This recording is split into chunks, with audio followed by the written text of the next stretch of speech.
दोस्तों John Wick chapter 4 आ चुकी है और आते ही उसने धूम मचा दी है। एक्शन मूवीज के दिलदादा लोग कब से इसका वेट कर रहे थे कि कीनू रीव्स जो इस मूवी में जॉन विक का रोल कर रहा है वो हाई टेबल से अब कैसे बचेगा। सीजन 3 में वो सब उसकी जान लेने के लिए उसके पीछे पड़े थे क्योंकि उसने उनके रूल्स तोड़े थे, लेकिन ये तो जॉन विक है, उसको मारना मुश्किल ही नहीं नामुमकिन बन चुका है। हम जानते हैं कि जॉन विक के पास वेपन्स ना भी हों तो ये पेंसिल से ही लोगों को मार देता है। पेंसिल की जगह वो कुछ और भी यूज़ कर सकता था, जैसे लकड़ी, शूलेसेस, ग्लासेस, बटन्स, लेकिन लगता है स्कूल के ज़माना से ही उसने पेंसिल से प्रैक्टिस की होगी। बहरहाल हम चैप्टर 4 की कहानी की तरफ बढ़ते हैं कि हमारा एक्शन हीरो इस सीज़न में कैसे सर्वाइव करेगा। मज़ा आएगा, अपनी कुर्सियों सोफों की पेटियों को कस के बांध लें। मूवी के शुरू में हम देखते हैं कि जॉन अंडरग्राउंड है, यहाँ ब्राउरी किंग उसकी हेल्प कर रहा है। जॉन हाई टेबल से बदला लेने की प्लानिंग कर रहा है। जॉन विक वहाँ से मोरक्को जाता है और वहाँ जाकर वो एल्डर से मिलता है। एल्डर हाई टेबल से भी ऊपर है, उसने एल्डर के 3 गार्ड्स को भी मार दिया है। यहाँ जॉन उसे कहता है कि मैं तो सिर्फ आज़ाद होना चाहता था। एल्डर उसे कहता है कि तुमने पहले वाली एल्डर को भी मार दिया था, अगर तुम मुझे भी मार देते हो तो हाई टेबल किसी को नहीं छोड़ेगा, फिर तुम्हारा मरना तय है। लेकिन जॉन पता नहीं क्या सोच रहा था, उसने उस एल्डर को भी मार दिया।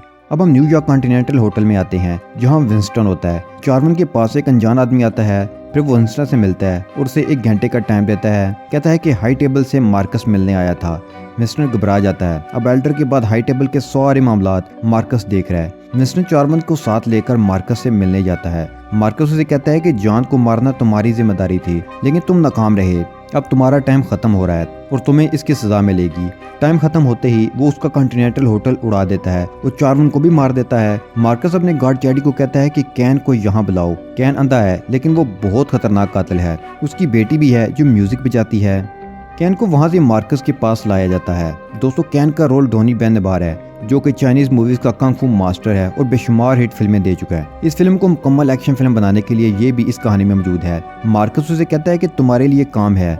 कैन कहता है कि मैं तो रिटायर हो गया हूँ, लेकिन मार्कस उसे धमकाता है। फिर उसे बताया जाता है कि तुम्हें जॉन को मारना है। दोस्तों इस फिल्म में एक के बाद एक झटका है और थ्रिल, यानी जॉन जैसे शातिर को जो किसी के हाथ नहीं आया, पूरा अंडरवर्ल्ड हिल कर रह गया, उसको एक अंधा आदमी मारेगा। अब कैसे मारेगा ये हम आगे जाकर देखेंगे। यहाँ एक इंटरेस्टिंग बात यह भी है कि कैन भी जॉन का दोस्त है। अब नेक्स्ट सीन में हम नोबॉडी नाम के कातिल को देखते हैं।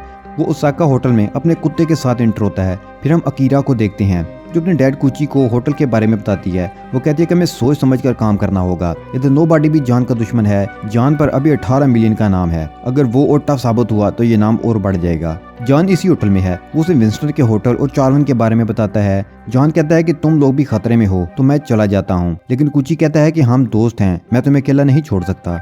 नीचे चैड अपने साथियों के साथ आता है। अकीरा ऊपर आकर उन्हें बता देती है। कुची अपने साथियों को तैयार रहने का कहकर नीचे आ जाता है और चैडी से बात करता है। वो चैडी से कहता है कि हाई टेबल को वांटेड बंदे तुमने यहाँ छुपाए हुए हैं। कुची कहता है कि ऐसा कुछ नहीं है। फिर कैन भी वहाँ आता है तो कुची समझ जाता है कि कैन ने ही उनको बताया है। कुची लाइट साफ कर देता है और उसके बंदे कुची के आदमियों पर हमला करते हैं। फाइट होने लगती है, लेकिन यहाँ चैडी के और आदमी आ जाते हैं। वो पूरी ताकत और तैयारी के साथ यहाँ आया था। ऊपर अकीरा और जॉन पर भी अटैक हो जाता है। नीचे कुची के आदमियों ने चैड को रोक कर रखा था। चैडी कैन से मदद मांगता है तो कैन अपनी फाइटिंग स्किल दिखाने लगता है। वो सबको मारने लगता है। यहाँ हम एक अलग लेवल का एक्शन देखते हैं जो जॉन विक मूवी का ट्रेडमार्क है।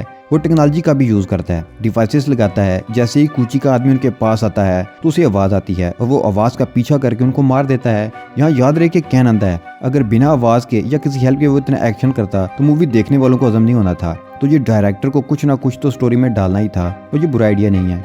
अकीरा जख्मी हो जाती है। कुची के कहने पर वो वहाँ से भागने लगता है, लेकिन ऊपर जाकर उसे कैन मिलता है। दोनों की फाइट होती है। जॉन कैन को बआसानी मार सकता था, मौके भी थे, लेकिन उसे पता था कि कैन को ब्लैकमेल किया गया है। फिर नोबॉडी आकर फायरिंग करता है तो कैन पीछे हट जाता है और जॉन भाग जाता है। जॉन को मारने का इनाम अब बढ़कर 20 मिलियन हो गया था। वो जब जब बचेगा उसका नाम बढ़ता जाएगा। बाहर उसे नोबॉडी मिलता है जो कहता है कि मैं अभी तुम्हें नहीं मारूंगा, इनाम कम है, और बढ़ जाए तो फिर मारूंगा।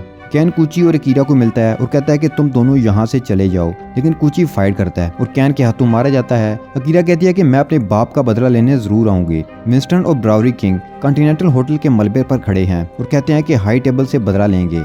नोबॉडी मार्कस से मिलता है और कहता है कि मुझे 25 मिलियन दो, जॉन को मार दूंगा। लेकिन मार्कस से कहता है कि मैं तुम्हारा भरोसा कैसे करूं। तो नोबॉडी मार्कस के दिए जख्म को और गहरा करके उसे सौदा कर लेता है। जॉन विंस्टन से मिलता है। उसे पता चलता है कि अब हाई टेबल को मार्कस चला रहा है। विंस्टन से बताता है कि वो पेरिस है। जॉन कहता है कि मैं उसे मारने जा रहा हूँ। विंस्टन कहता है कि पागल ना बनो, दिमाग लगाओ, तुम उसे डायरेक्ट चैलेंज कर दो। जॉन कहता है कि मैं अपनी फैमिली से जुड़ा हुआ नहीं हूँ, तो विंस्टन कहता है कि आप जुड़ जाओ। जॉन एक चर्च जाता है और फादर से कहता है कि मुझे अपनी बहन से मिलना है, लेकिन फादर उस पर फायर कर देता है और उसे पकड़कर बांध देते हैं। वहाँ उसकी सौतेली बहन कातिया आ जाती है। वो कहती है कि तुमने खुद फैमिली को छोड़ा, हम ये कैसे भूल जाएं, तुम हाई टेबल से भी बाहर हो और तुम्हारी वजह से कितने ही लोग मारे गए। जॉन कहता है कि मैं फैमिली में आने के लिए कुछ भी कर सकता हूँ। तो कातिया उसे कहती है कि मुखालिफ माफिया के आदमी किला को मार दो, तो फिर मैं सोचूंगी। किला ने जॉन के डैड को भी मारा था। जॉन अब किला के पास आता है तो किला उसे एक गेम खेलने का कहता है। इसी दौरान वहाँ कैन और नोबॉडी भी आ जाते हैं, सब जॉन को मारने आए थे। किला हंसता है और कहता है कि जॉन को मारने से पहले हम क्यों नहीं गेम खेल लें। यहाँ किला गेम जीत जाता है, लेकिन जॉन अचानक से एक कार्ड उठाकर किला के गर्दन को काटने की कोशिश करता है। वो भाग जाता है। शायद पेंसिल होती तो किला ना बचता। जॉन किला का पीछा करता है। वो फाइट के बाद उसे एक जगह से नीचे फेंक कर मार देता है। वो उसका एक दांत निकाल लेता है। नोबॉडी उसे मारने लगता है तो कैन उसे रोक देता है कि ये मार्कस का शिकार है। और जॉन वापस कातिया के पास आता है और दोनों अपने हाथ पर एक निशान बनाते हैं और एस्कारोमा खानदान से जॉन जुड़ जाता है। अब विंसन मार्कस के पास आता है और उसे बताता है कि जॉन एस्कारोमा खानदान से वापस जुड़ गया है। वो फाइट का चैलेंज कर रहा है। मार्कस को ये चैलेंज एक्सेप्ट करना ही था, तो वो तैयार हो जाता है। विंस्टन कहता है कि अगर जॉन जीत गया तो होटल कॉन्टिनेंटल इसी जगह पर हाई टेबल के खर्चे से बनेगा। वो मान जाता है। अब फाइट के लिए जॉन और मार्कस हाई टेबल के सबसे बड़े ऑपरेटर हार्विंगल के पास आते हैं। यहाँ मैच के रूल सेट होने थे। यहाँ इन्हें नंबर चूज करने थे, जिसका नंबर बड़ा हुआ उसी का रूल माना जाएगा। यहाँ ये रूल फाइनल होते हैं। फाइट का वक्त सूरज की पहली किरण से पहले और जगह पहाड़ी वाला चर्च और फाइट में पिस्टल यूज होगी। मार्कस अपनी जगह कैन को फाइट के लिए चूज करता है। मार्कस चाहता है जॉन मारा जाए और जॉन चाहता है कि फाइट जीतने के बाद हाई टेबल से उसकी जान छूट जाए। हार्विंगल कहता है कि सुबह पहली किरण से पहले सब यहाँ आ जाएं। अगर कोई लेट हुआ तो उसकी सजा मौत है। मार्कस को कैन लड़ने से मना करता है तो वो उसको उसकी बेटी की धमकी देता है। जॉन कैन से मिलता है तो कैन उसे कहता है कि मैं अपनी बेटी की सेफ्टी चाहता था। फिर जॉन ब्राउरी से मिलता है जो उसे न्यू सूट और गन देता है। अब मार्कस जॉन पर $26 मिलियन का इनाम रख देता है ताकि वो मारा जाए और सुबह फाइट वाली जगह ना पहुंच पाए। वो पहुंच गया तो वो तो जीत जाएगा। अब पेरिस के रेडियो में ये खबर सुना दी जाती है। सारे शहर के गुंडे उसके जॉन के दुश्मन बन जाते हैं। वो सब उस पर अटैक कर देते हैं। वो टावर की तरफ बढ़ता है, लेकिन कातिल आते ही जा रहे थे। वो सबको मारता जा रहा था। नोबॉडी मार्कस को कहता है कि उसे कोई नहीं मार सकता सिवाय मेरे। मुझे 40 मिलियन दो, मैं उसे अभी मार देता हूँ। नोबॉडी उससे पीछे आ जाता है, लेकिन सबसे पहले वो गुंडों को मारता है ताकि जॉन को वो ना मार दें। उसके बाद दोनों की फाइट होने लगती है। इसी दौरान वहाँ चैडी आ जाता है। चैडी नोबॉडी के कुत्ते को मारने वाला था, लेकिन जॉन चैडी को नीचे गिराकर नोबॉडी के प्यारे कुत्ते की जान बचा लेता है। जॉन इसी तरह माफिया में लोगों के दिल जीतता था और उन्हें अपना दोस्त बना लेता था।